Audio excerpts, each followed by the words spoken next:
ശക്തനായ മറ്റാരുമില്ലെന്ന വേളയിൽ അന്തകന്റെ സൈന്യാധിപതിയായ വർണ്ണാസുരൻ പാർവതിയുടെ കാര്യം അറിയിക്കുന്നു. ഇത് കേട്ട അന്തകന്റെ മനസ്സിൽ ആ അതീവ സുന്ദരിയെ സ്വന്തമാക്കാൻ ആഗ്രഹിച്ചു. അതിനുവേണ്ടി സൈന്യാധിപതിയായ വർണ്ണാസുരനെയും സൈന്യങ്ങളെയും കൈലാസത്തിലേക്ക് അയക്കുന്നു. കൈലാസത്തിലെത്തിയ വർണ്ണാസുരൻ പാർവതിയെ അപഹരിക്കുവാൻ ശ്രമിക്കുന്ന വേളയിൽ അതികോപിഷ്ഠരായി ഗണേശനും നന്ദിയും അസുരഗണങ്ങളെ ആക്രമിക്കുന്നു.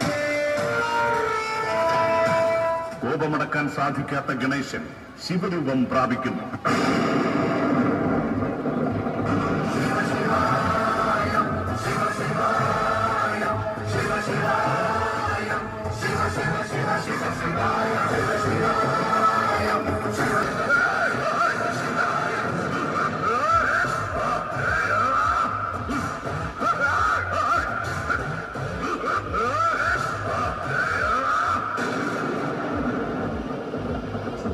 ഇതെല്ലാം ജ്ഞാനദൃഷ്ടിയിൽ കണ്ട മഹാദേവൻ അവിടെ പ്രത്യക്ഷനാവും.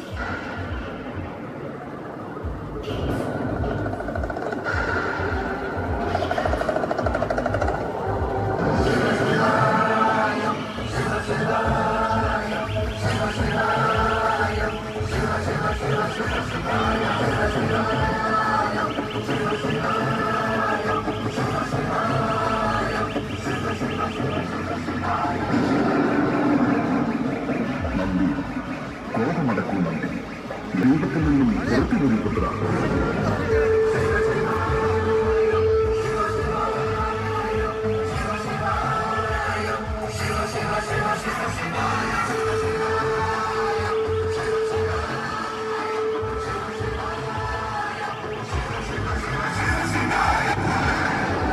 മഹാദേവ,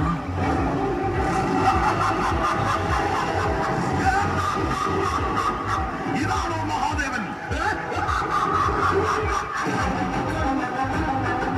നമ്മുടെ മാതാവിനെ അപഹരിക്കാൻ വന്ന ഈ നീചനെ ഞാൻ വെറുതെ വിടുകയില്ല മഹാദേവ, വെറുതെ വിടുകയില്ല. ഹര ഹര മഹാദേവ, ഹര ഹര മഹാദേവ, ഹര ഹര മഹാദേവ.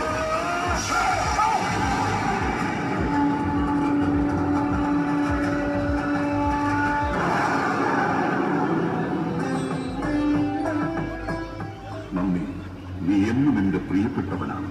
നിന്നെക്കാളും വലിയൊരു ഭക്തൻ നമുക്കുണ്ടാകില്ല. നിനക്ക് നാം ഒരു വരം നൽകുകയാണ്. എന്റെ ഭക്തർ നിന്നിൽ വന്ന് എന്ത് ദുഃഖമറിയിച്ചാലും അത് നാം സാധിച്ചു കൊടുക്കുന്നതാണ് നന്ദി. മഹാദേവ, അങ്ങ് ശക്തിയുടെ അധിപനാണ്. തൃശൂലധാരിയും ജടാധാരിയും